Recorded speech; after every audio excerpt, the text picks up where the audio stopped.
Can we start? Okay, thanks. Hi, big kids. We are the Devoxx4Kids, and today we're going to talk all things about Devoxx4Kids sessions, events, and workshops. Before we start, let me show you a small video.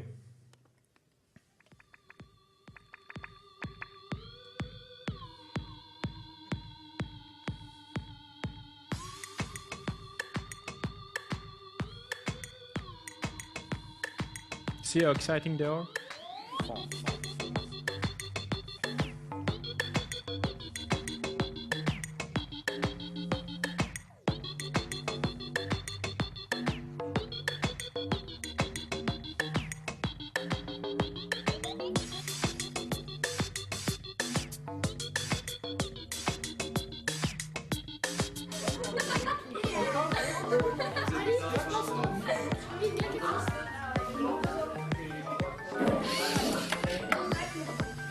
That's a boy. Ja! Ja, geselect! These are the girls. Hey, geselect! See? Smart girls.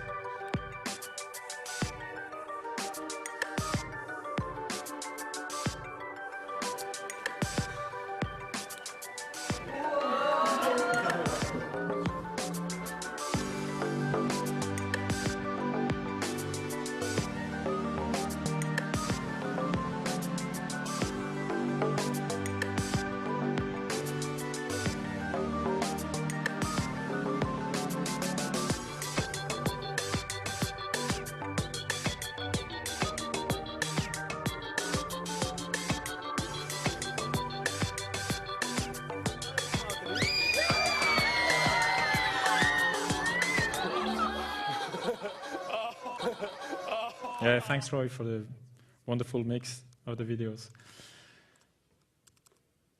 So, yeah, let's us introduce ourselves. So we start with the ladies. We have 70% of ladies today in these sessions presenting on speaker side.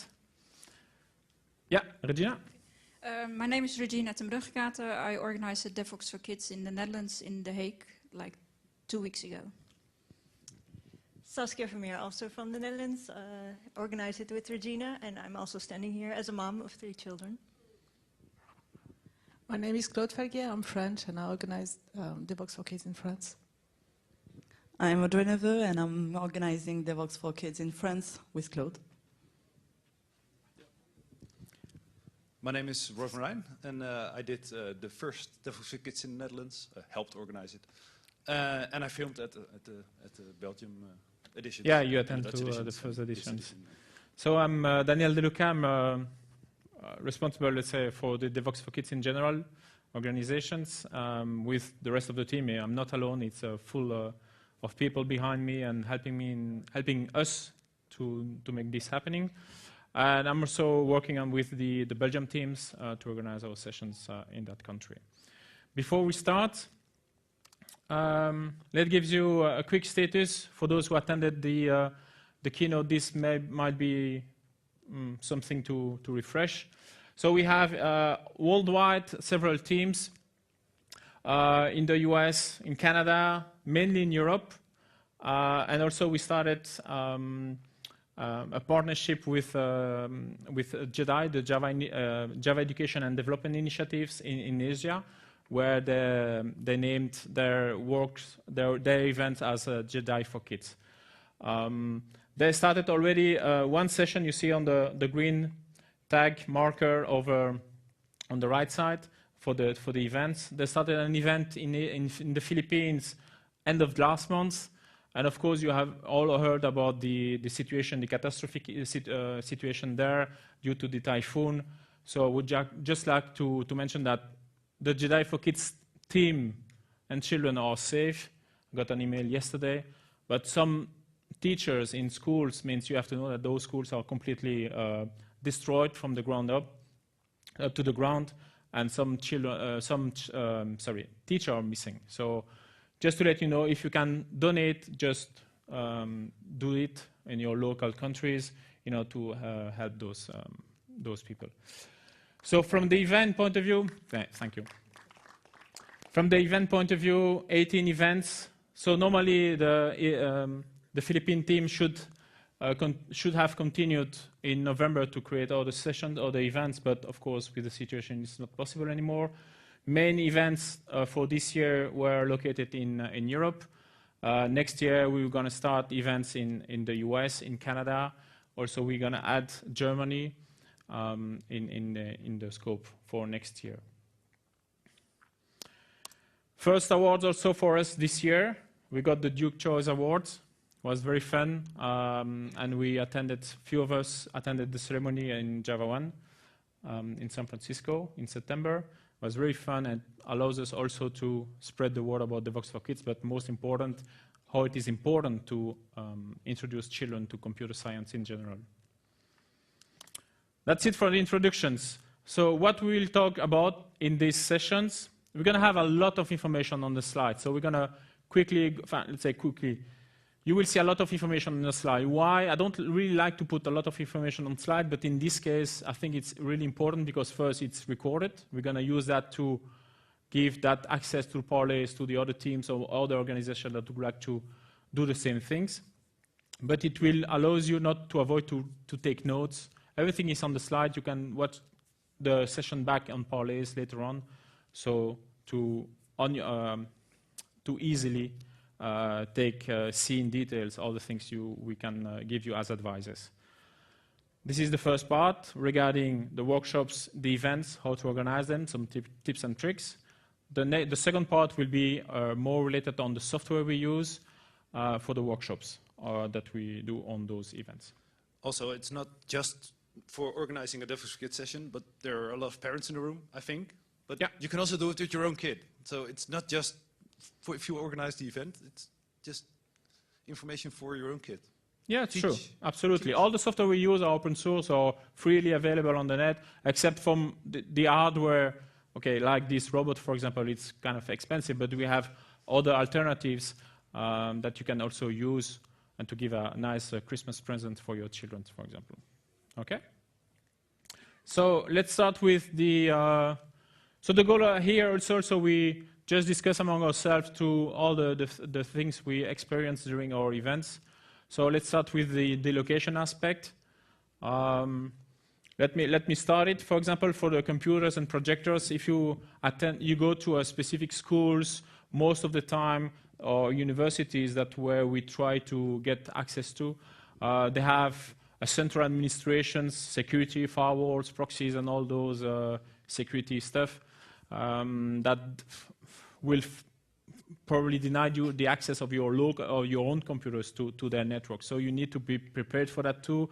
Most of the time you need to send them the MAC addresses of your laptops, also of the robots if they need to be connected to the internet. And also they have most of the time they have a central server for software installation. So you need to give them either the software or the links to the website where they can download the software. That's something important because otherwise you won't be able to do your workshops. And also an important note, make sure that everything works on the computers. Yeah. We had a problem with Minecraft. Yeah, that's why the last part is pay a visit the day before, just to make a test and to validate that everything is in place. Because the day you're gonna have it, the day of the session, it won't be possible at all to do that, or to even repair because it's during the weekend, for example. Okay. Sometimes you will not be able to find a place where you have computers on.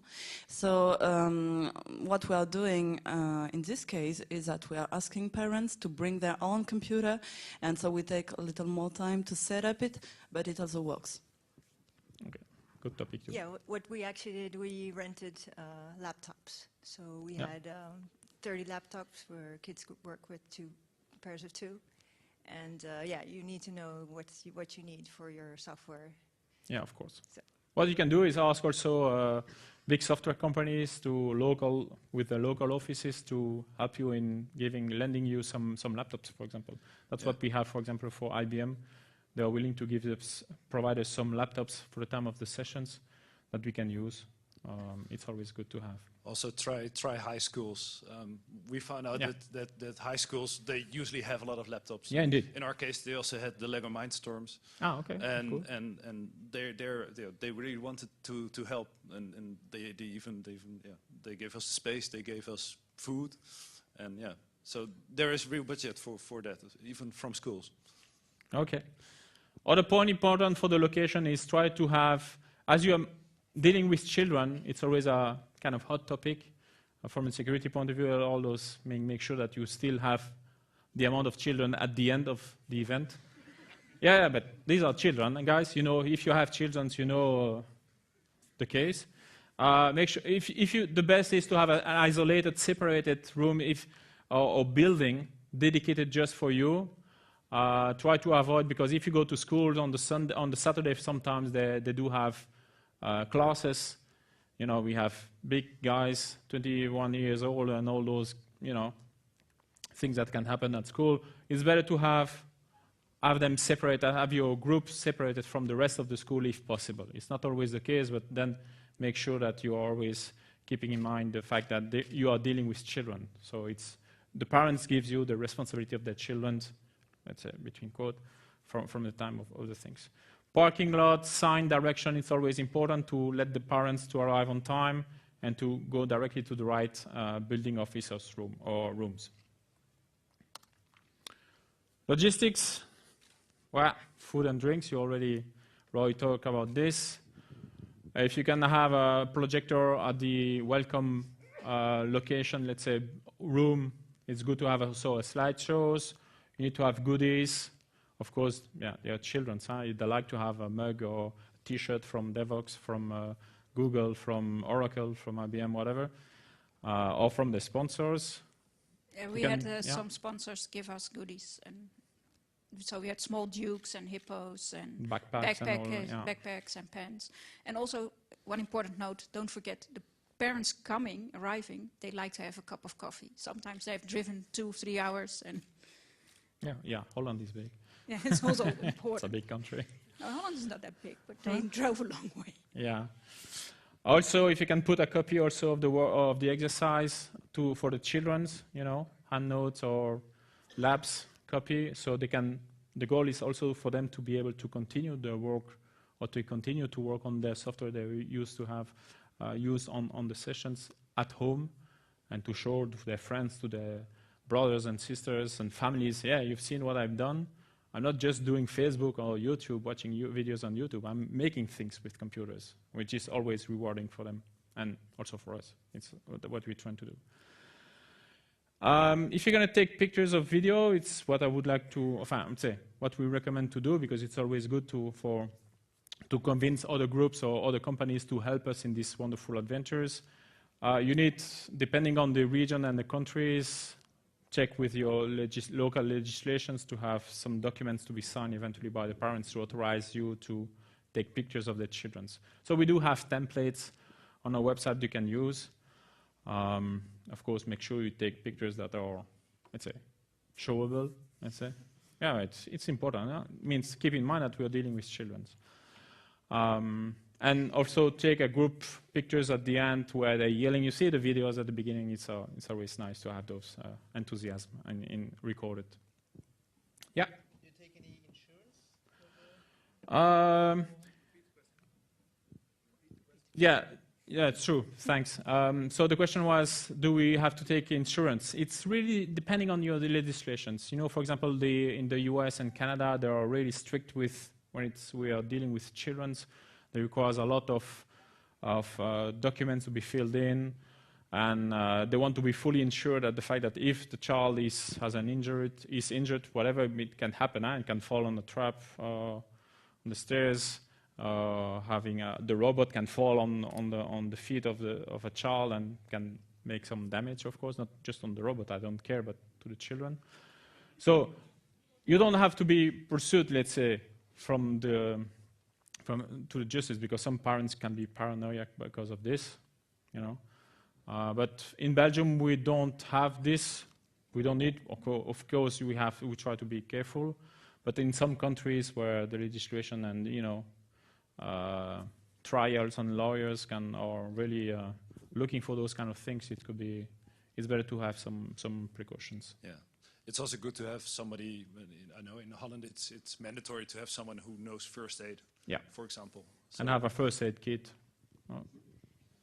And also important on the pictures, if you give a demo at the end, videotape it, because we had some parents arriving late to pick up their kids and they missed their demo. Okay, that's what the topic of insurance part. So for the rest, you need to have for the logistics to organize how the children will be grouped together. It's better to have groups and have children to be per group doing every workshop, depending on the timing you have. Okay, have a group rotations, and also if you have a group rotation, make sure that the teachers or the trainers, let's say, have a copy of it, so they can tell the children, okay, now you need to go to that workshop. Okay, otherwise the children will say, oh, where should I go to now? Blah, blah, blah, you know. Every trainer needs also to be aware of all this. So for the supporting people, for the workshops, any comment, guys? You want to? Yeah, Audrey? Yes, something you have to be careful about is to really explain people who are coming to help you that they're here for children and not for networking. It's a problem we have, you know. We are between adults and children, and sometimes adults begin to speak and not teaching children. So it's a problem. It can happen. And something really great, if you can, is asking schools if there are some students that would like to help. They are really enthusiastic. They are really good with children. It's a great experience. Yeah. Yeah, good point too. You don't need specific skills because all these tools are really easy to learn. So you need to be motivated to learn them how to use computers and what they can do with computers. So everyone, a mother or a teacher, can be an assistant. Yeah, I just want to add about the assignments that we prepare. Like Scratch, we had a list of assignments, but in the end, the kids really enjoyed just making their own program and just going out. And we said, well, as long as they're not doing anything irritating or anything, they can just go ahead and play. I mean, if they're having fun behind a computer making their own program, then please disregard the assignments. And regards on the volunteers, we had some people that didn't code themselves, and they were fine. So. No. Yeah, okay. These are things for kids, so normally an adult should be able to cope with it too. Okay. Well, I know sometimes adults are afraid about, can I do this? What happens if I do this? While the children go straight through. I don't care if I break something, so I'm do it. And you also need volunteers for the drinks and for all the logistics around, not just to run around. Yeah. Put out fires. So. Just not help the trainers, but also to prepare the food, prepare the lunch, the drinks, and go to the toilet, directions, and all those things. You know, it's interesting sometimes too. So in general, what we ask to say one assistant per 5 children. You know, children are sometimes very active and enthusiastic, so you need to be able to control them basically. And for the support people, just give him ahead a small training, an explanation about what is the workshop about, so they can be also assured on their side indeed. And also, kids are used to having a teacher say, "Well, stop it, just do your work." And actually, the second session I did, it just helps. They just need to snap out, but sometimes they drift off too far, and you can just back. Yeah, and that. But they're used to that. Indeed, used to that, so that's not. Don't be afraid to be a little bit serious and say, okay, now it's time to work, because otherwise you're going to lose time in playing things and tricks with your coworker. It's not the goal of the session. You're going to lose a lot of time for nothing. Okay. Also, logistics from the T-shirts. You have a website where you can have you can buy Devoxx4Kids T-shirts if you want. Other part is TV, newspapers, radios. It's also important to make awareness about your sessions, about your event. So one recommendation here, those those reporters, journalists are very busy.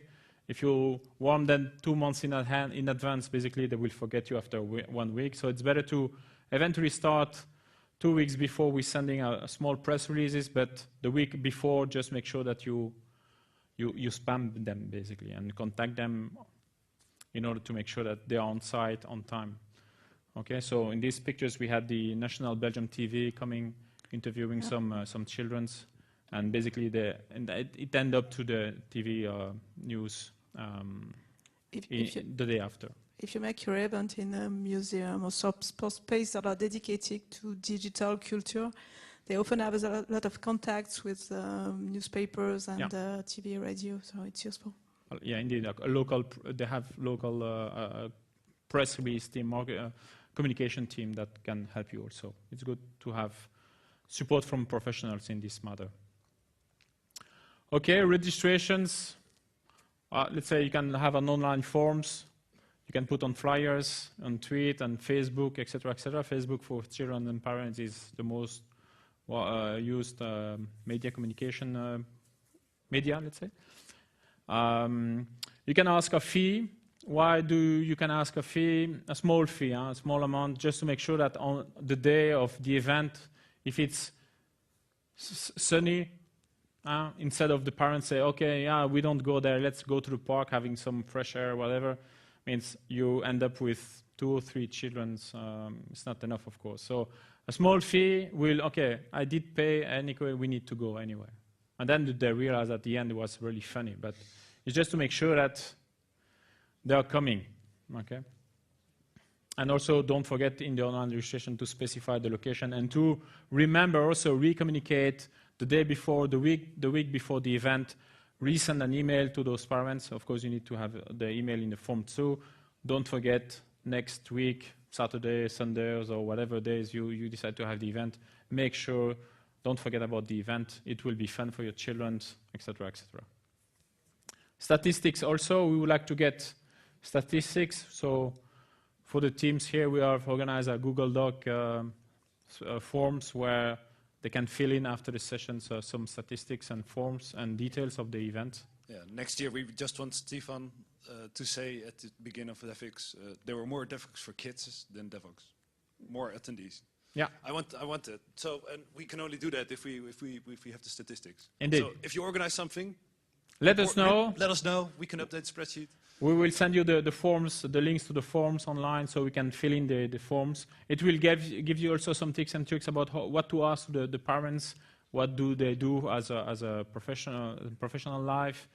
If they have computers at home, whatever. To know also the statistics between genders, how many boys and girls, etc., etc. It's also important things that we want to, so we can see how many percentage of girls, for example, we have in those sessions. It's important. You know, on average, for the moment, you have 30% of girls attending those events. And they are, you see, sometimes very smart. Always. Yeah, okay, girls. Sorry, always. Yeah, ladies. Okay, parents, yes. Who wants to talk about the parents? It's an important topic sometimes. You're going to understand. Yeah. Parents are horrible. Yeah, I agree. Totally horrible. We all know it's shocking, but really, you have to keep them away. So yeah, we had them at the opening keynote. The parents were there, and then we asked them to politely to leave, go shopping, because a kid reacts differently when the parents are there. So we said, go out, have fun, enjoy the sunshine, and then come back at 5 o'clock and the kids will show you what they have learned. And it worked.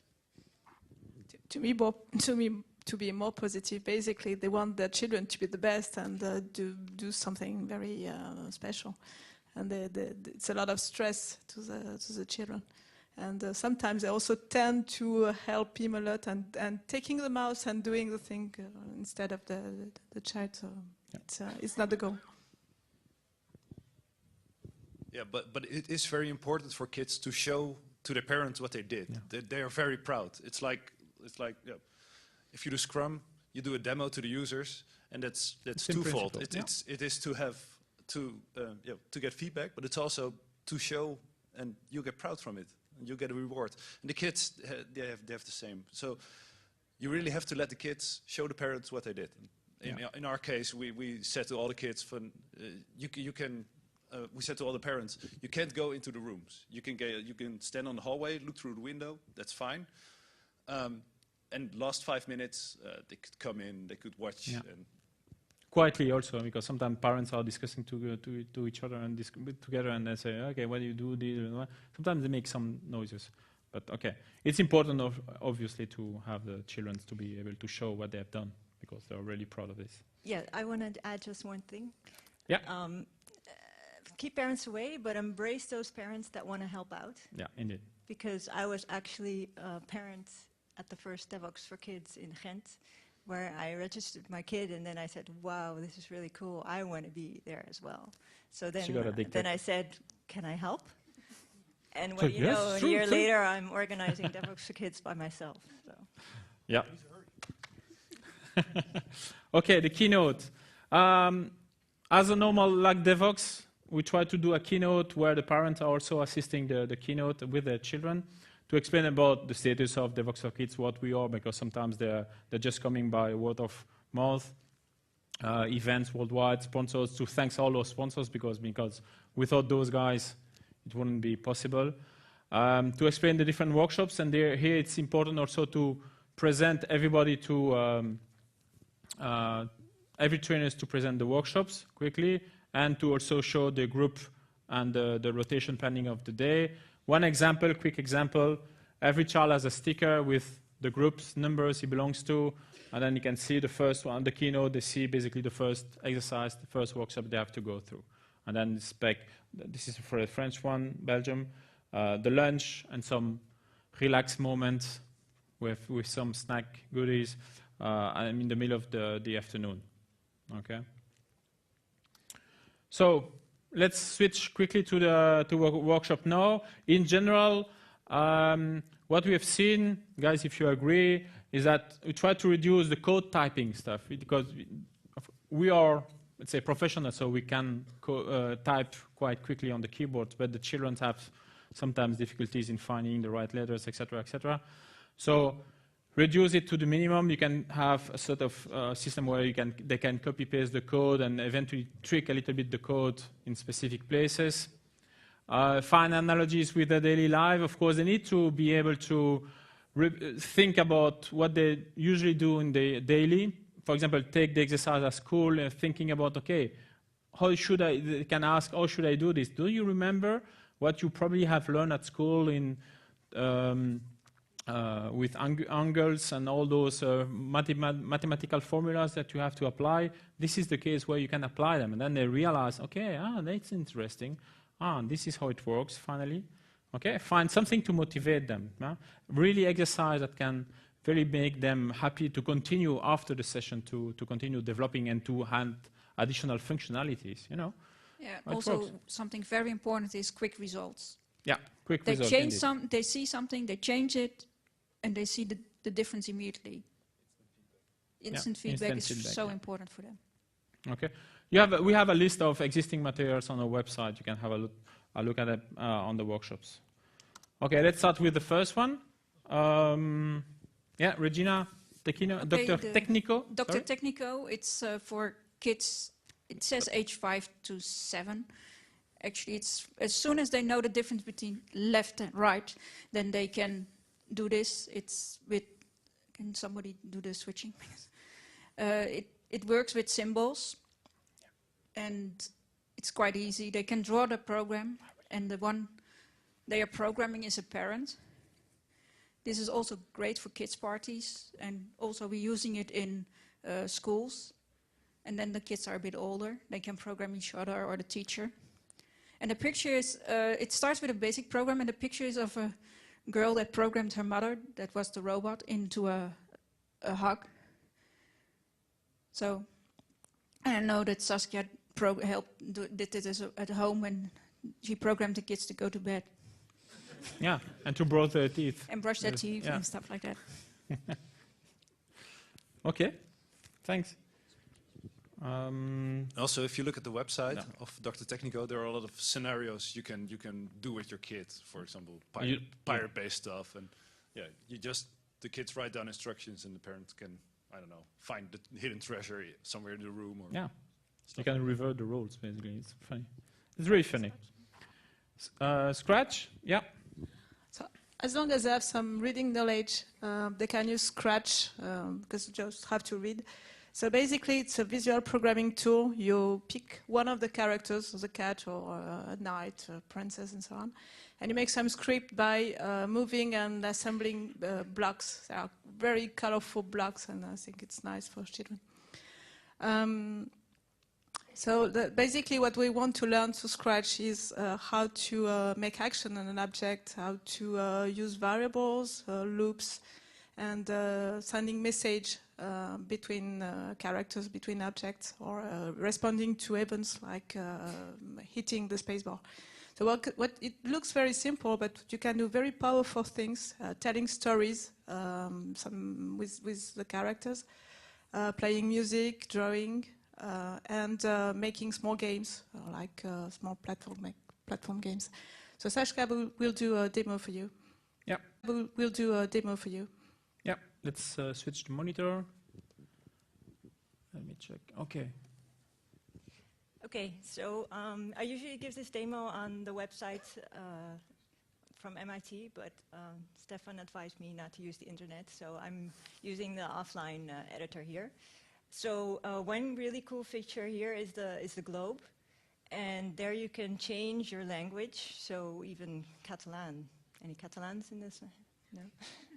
Okay, so I think that's really powerful because kids age 7, they don't really grasp English, of course, if it's not their native language. So we actually use this in Dutch, of course. So the object you want to do something with is called a sprite. And for each sprite, you have your script that you can program here to your right. And you can do all sorts of things, like have her move. There's no sound. Maybe I should. Yeah, did you hear something? Yeah. Yeah, okay. So like if it's categorized in different subjects, so if I say, hello, Devoxx, learn to spell before you do a demo. Okay, and I could just press it, and it does it instantaneously. So that's really powerful for kids. They can just change something, press it, and it will do it. So if I, for example, go here to the control, and I want to repeat this move steps, then she'll be dancing up and down. Yeah, great. So, and there's this thing here that says when green flag is clicked, and that's like the start of your program. Oh yeah, what I wanted to show is that the sprites can actually talk to each other. So here I have this button color, and it says when this sprite is clicked, it will broadcast change color. So if I go back to the Duchess, then it says when I receive change color, then I will change color, of course. So if I put it in here, then I can actually change the color of the bow. Okay. So yeah. Easy.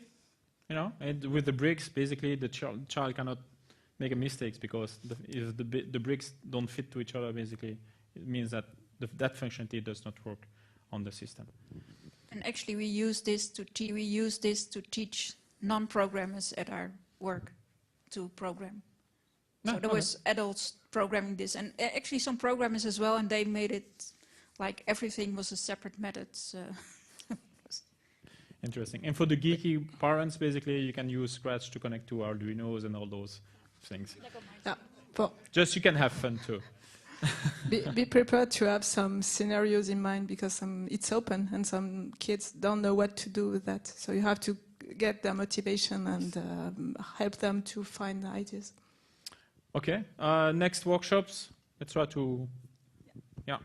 Alice. So yeah, Alice. I hope one day they will change the name because it's too girly for me. And I think it's a really cool toy programming tool for boys as well. And actually, I even know someone sitting in the audience said that in school he actually learned the first basic concepts of object-oriented programming through Alice. So how cool is that? So let me just do the demo.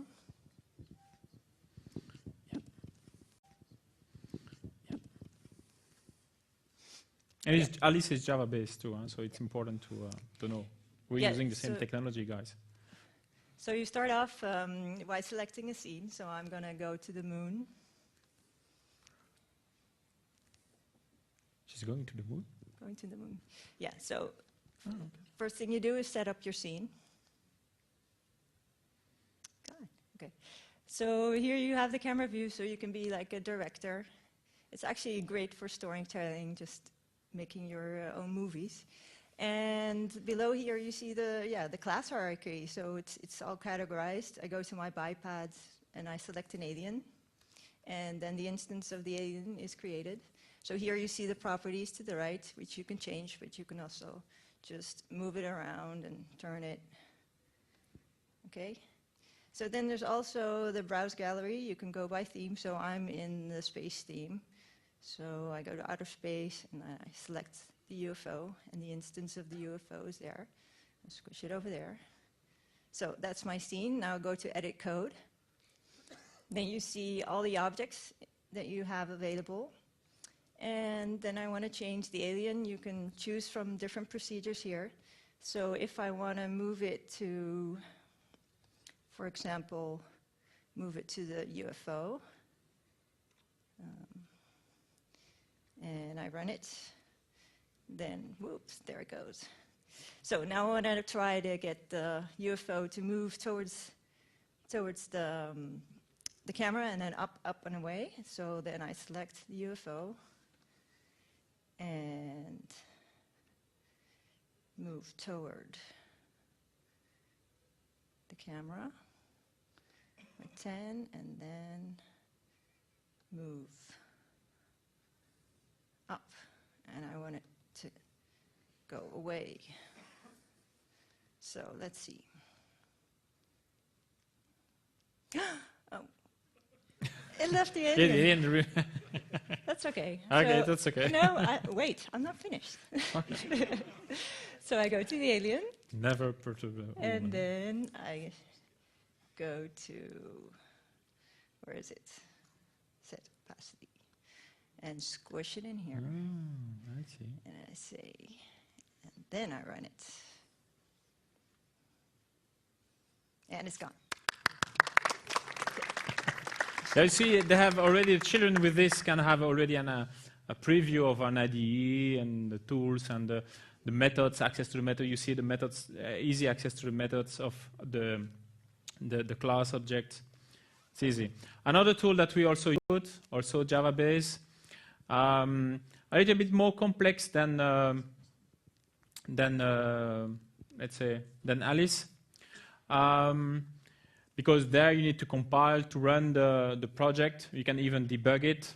And basically what you do is interacting with Java classes and instances and methods more in concrete view. It has the same concept as the other ones, plus you have object-oriented programming concept again here, inheritance methods, etc., etc. So let's quickly go to... Shall we answer the question first? Sorry. Is it work? Sorry. Is it work? Haven't seen the question. Hello. Yeah. Is there internationalization for Alice also, as from for Scratch? It's not. So it's not as broad as Scratch, but there are languages that you can choose. Yeah. Of course, when you start to use Java, behind we show you with, for example, with Greenfoot.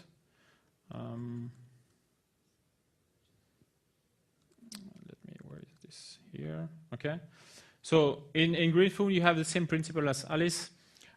You create instances of object in a world here, the snake world, and then you have different actors, and every actors correspond to an object. And then you can create multiple instances of the object. Here we'll grab the Apple object Okay, I will just show you the code of the object. You see, you have something or some framework around it, but they already have access to some Java classes and Java code. Okay, so it's from the internalization point of view, start to become a little bit more complex, specifically for non-English talking children. It's also an important aspect here to take into account. We all know English; it's easy. US and Canada children and some part of other countries too do know already English, but let's say, for example, in Belgium or in France, this is another complexity to take into account. But in the other way, it's a great way to encourage them to learn English, especially for little French. And it's not a big deal. Some resources in Scratch are not translated, and they find really easily where is a horse and everything that makes really big sounds. They find it really easily in English. Yeah. So from Greenfoot, also every object you can have multiple instances, but you have also the methods inherited from the actors. You know, here the hierarchy of objects on the right side here. And you can have inheritance concepts here from the actors, the methods available, etc., and then you can add additional methods that you can play with. And you see the API are quite simple. So just to give them an introduction to Java and to object-oriented programming in general. Behind this, it's purely Java code, .java files, .classes, etc., etc. You can even run through the Java command line prompt. Okay, so let's go to the next workshop that we propose. Lego Minds. Roy, Audrey, yeah, okay, both of you. Okay, so you should all probably know Lego Mindstorms. It's thank you. It's Lego for big kids in appearance, but in fact it's a really great tool as you have a quick feedback with it. So you have several types of sensors and servo motors in the beginning pack. As it's cost a little bit, one little tip I can give you is to contact the Lego team of your country, and they will probably ask you, okay, who are you, what is your project, and who are you intending to? But if you say, well, we are part of the Devoxx team, and we have a little conference with 3,500 people, it works. Yeah, for sure. So perhaps the best is that I'm doing a little demonstration.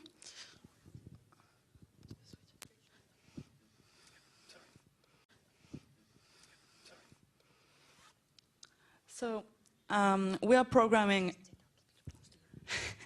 We are programming with this soft provided by Lego, which has very good tutorials, you know, on the right here, and so you can construct a superbot, etc. The humanoids and machines are a little bit too complicated to make it in a workshop, but you can easily do a vehicle, and so you have, when you go there. So it's in German. I don't speak German, so it's in Dutch. Dutch, sorry. Internationalization. But it's okay, I will find it. So something very cool is you can begin with the vehicle base, and then they could program it to move, and progressively you will add some other steps. So for example, if I go back, on the shutterbot, and then I say, okay, I will have this sensor, and so when I found a red point on the ground, I will turn, for example. Like with Scratch, you're doing this with a block, and so you have, for example, a movement block here. Okay, you put it here and say, okay, I'm going to move with my B and C motors, and I'm going to set power, etc., and the rotations. And you have also loop and switch, etc. So you can say, for example, okay, if I found, and then you go to the sensor and say, well, let's say ultra sensor. Okay, so if it detects someone at a certain distance, you put it just there. You can do whatever you want, perhaps play sound or move away, etc. So it's a really great tool. Kids really enjoy it, and you can also bring it to them totally constructed and just programming. It also works. Yeah, thank you, Audrey. The goal here with robots is also to show children that they used to work with computers, normal computers with screens and mouse and keyboards, but show them also computers can be also a robot, and these can have another interface, of course, another set of possibilities, but it's also you can do programming with them, and the same way as you do gaming with Greenfoot or Scratch or Alice in an easy way. But here, again, you can interact differently with the software and with the hardware. Okay. Another, questions somewhere? Yeah. Just a very quick question. Yeah. Are all those programs platform independent, or do they require like Windows or Macintosh? Most of the time, they're all independent. Yeah. Either, for example, all the Java-based like Greenfoot, Alice, are Java programs that you can run on any machines. Not Lego, right? Lego too. Huh? No, in fact, Lego is just for Microsoft and Mac, I think. It's a Mac, yeah? Yeah. On Windows and Mac. Yeah. Okay, thanks. A VM can be set up quickly, huh, guys? On a Linux box, if you're used to Linux, means if you cannot install a VM. Yes? So in terms of cross-platform stuff, there is something, you guys probably know Lego WeDo as well, might worth be mentioning in this context. It's a simpler form of Mindstorms that Lego makes as well. Yeah. And that's cross-platform usable from scratch, actually. I have a very good experience with that. You can program little Lego WeDo robots from scratch. So what was the name again? Sorry? It's called Lego WeDo. Lego WeDo. Okay. But you know, guys, there are plenty. I'm receiving every week, every month, a bunch of, you should do this too. What about this? Yeah, but if I have to do everything, we have to do everything. Basically, we're going to end up with a normal curriculum at school. But it's nice to have feedback, and then we can eventually change every year's workshops and to have because some children are recurrent children, let's say. They like us a lot. Next workshop we do with robots, it's now. So you've seen the Aldebaran robotics exhibition at the exhibitions. They have those nice toys. Children like them a lot. Parents like them a lot. When you told the parents the price, they dislike them a lot. But anyway, but these are kind of professional robots, more affordable on the engineering level. But we do have some of them. We can get we can get additional robots if needed, because the Aldebaran team is very enthusiastic about our initiative. So again here, the same concept as the Mindstorm, the same principle, but of course you can do a little bit more things with it, like interacting with internet services. For example, we can interact with Google Web Services to get a translation like your iPhone does with Siri, and then use that convert voice to text service to, for example, to query Wikipedia and to search for specific topic, and then the robots can read the content that's provided by Wikipedia. So you have a smart robot in 2 seconds, basically. And this is really amazing for the parents and the children. But of course, they don't do that yet. The goal is to introduce them to those technologies outside what they used to know, like services on the internet other than, for example, Facebook or YouTube, visually things. So giving some demo quickly.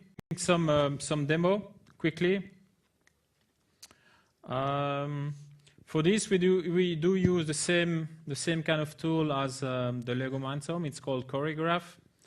Let me reduce this to have a better view.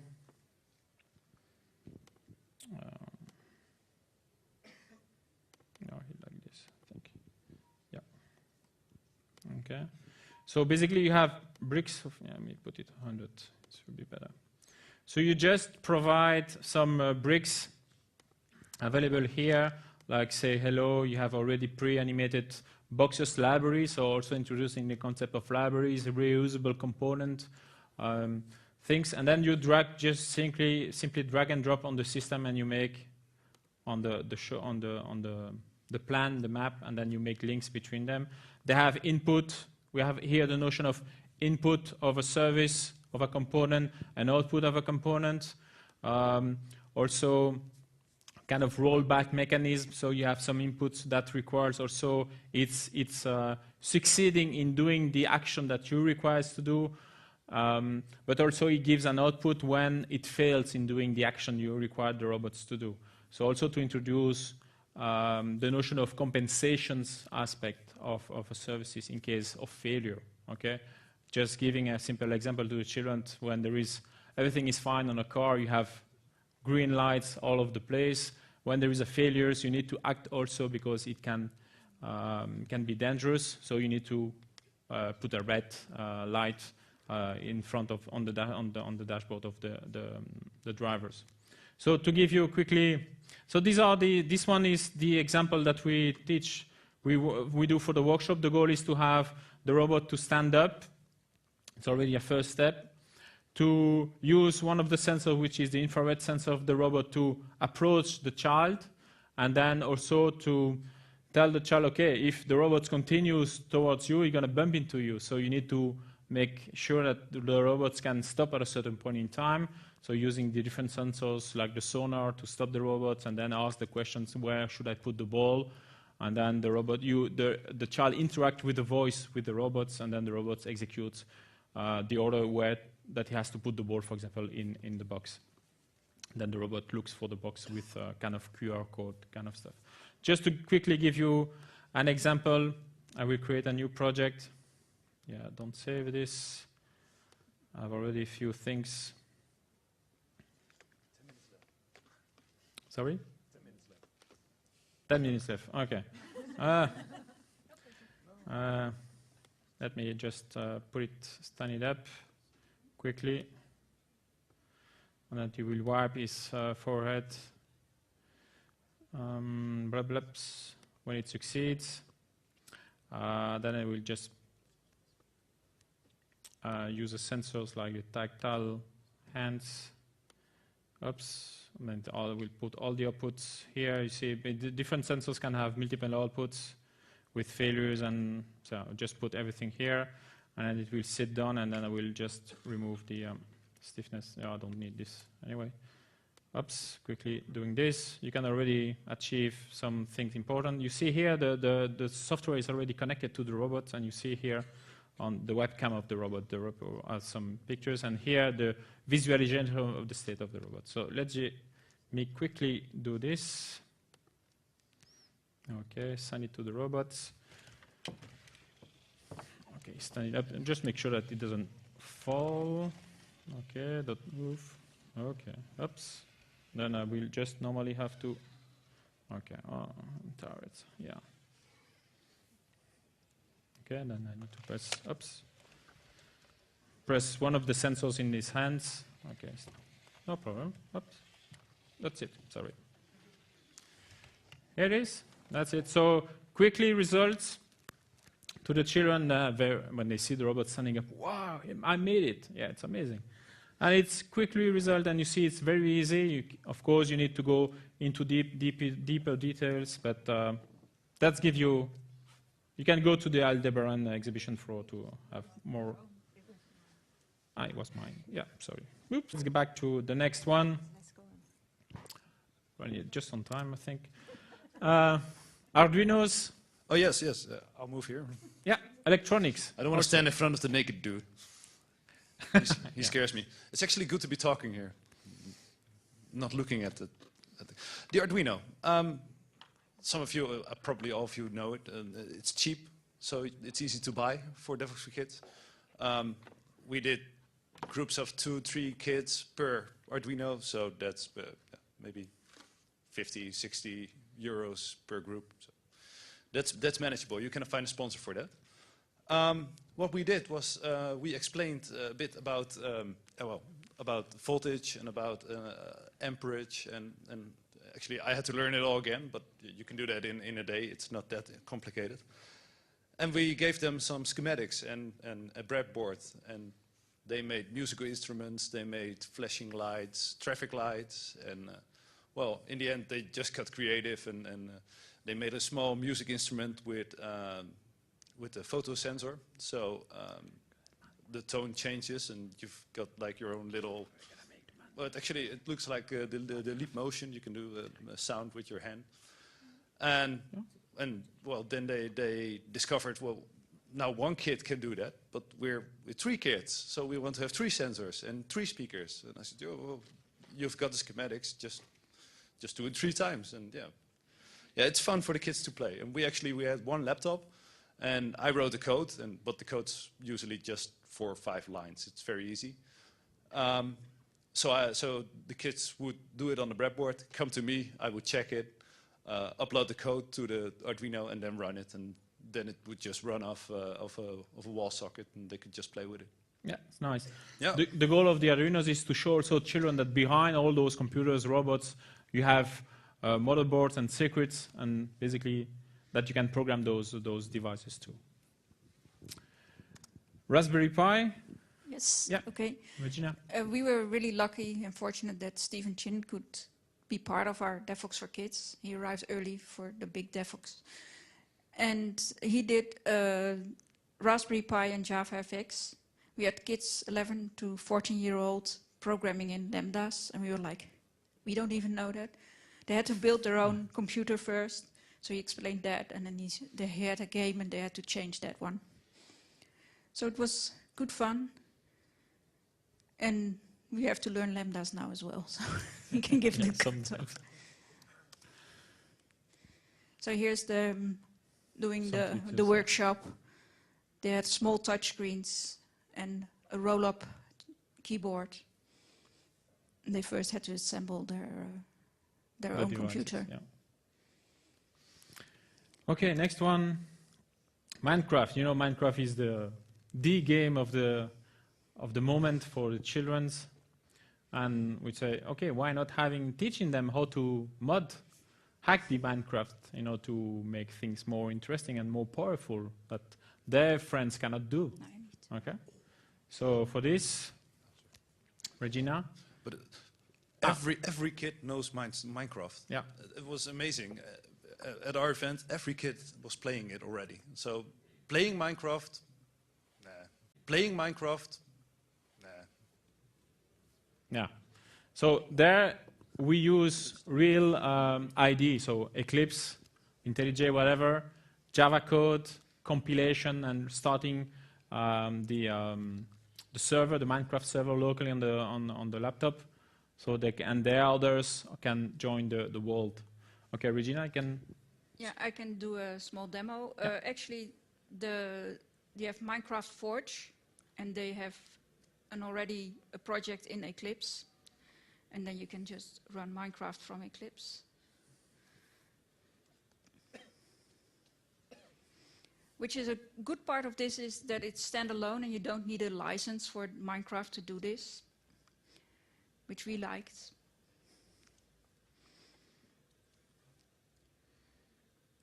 So we do a single player. And we play the world we created. I don't know, did somebody see the tweets asking for somebody that knew how to play Minecraft? Yeah. So you can... Roughly what age did you find this to be appropriate for? To be appropriate, using Minecraft. It's just to Minecraft modding, because they like Minecraft first. It's an easy way to attract them, because they're all doing... I knew some children that are playing a lot of time with this, sometimes too much. But to show them, okay, you need to be Minecraft creative too. So modding it in order to increase, for example, the TNT power, to be able to destroy better things. The age level, sorry. Yeah, means these are very at the end. All the workshops that we show are crescendo in age. So this one will be at the 13, 40, Actually, 14. we had kids, 9-year-old kids even? doing it as well. They had a problem with the English classes, but they found them. We had the instructions all in Dutch, and then they just spelled out the different ones. Okay. So this is TNT, and now we have to move away. Okay, boys say, hey, this is not a big explosion, it needs to be bigger. They always like bigger. Yeah. So we quit the game, and we go to the class that has a TNT, and it says 4, that's how many blocks it will explode. Hey, 20 is way cooler, and I will survive if I do 20. We made the instructions from a video. Arun Gupta's son has a great video on how to do Minecraft modding. And we just translated his video into the exercises. Yeah. And yeah, some of the kids liked playing Minecraft more than modding it, but they all of them did all the modding.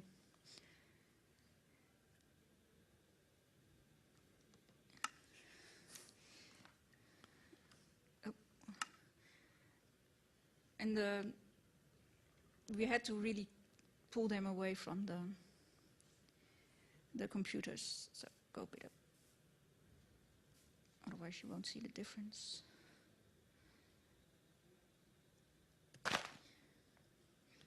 Yeah, the size is really different. Oh yeah, the size is really different. Yeah, okay. So and they will do like 100 or something like that. They're really happy when doing this because they see, wow, I can do this. Yeah, let's do this.